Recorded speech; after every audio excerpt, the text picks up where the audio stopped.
I'm Will Steger here at Copenhagen. I want to thank my friends at Super Value and Wild Harvest for sponsoring our youth delegation. We've been at the climate negotiations last week here, documenting and observing all the meetings, and we're communicating back to the youth and also back to the Midwest about these important climate talks that are quite decisive for our future.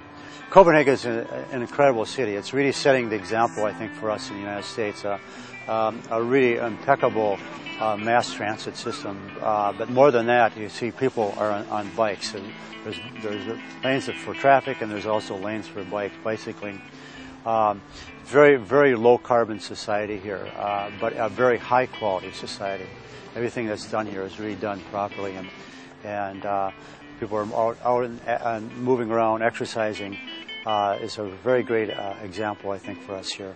The Will Steger Foundation has brought a delegation of 12 youth from the Midwest, and we have been the last week observing and attending the various meetings and negotiations that are going on, and we're communicating this back to our youth and back to our general public in the Midwest. There's more than 15,000 people here at the conference. We have about 500 youth from the United States, a total of about 2,000 from around the world. There will be over 100 heads of states. So this is unprecedented. So we have a real large commitment from all the countries around the world.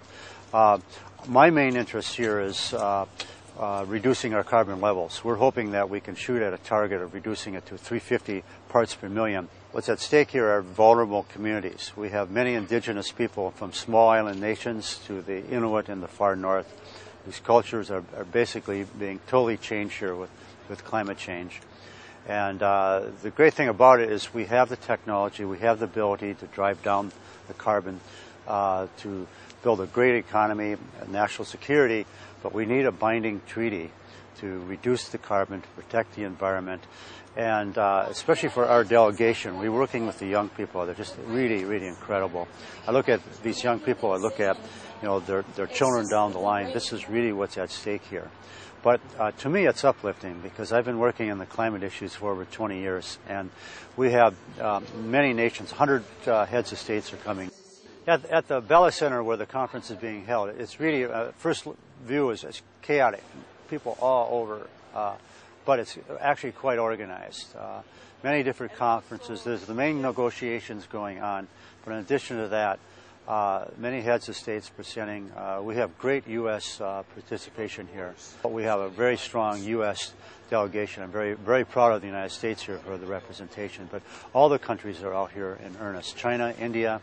What's really incredible are we meeting the youth from around the world, and they're all online. I mean, there's 2,000 here, but they're representing millions and millions. I saw this as a real piece of history because this is a pivotal part for life on the Earth and for our species right here. With the carbon rising like this, it's extremely dangerous. But we're now starting to take that serious.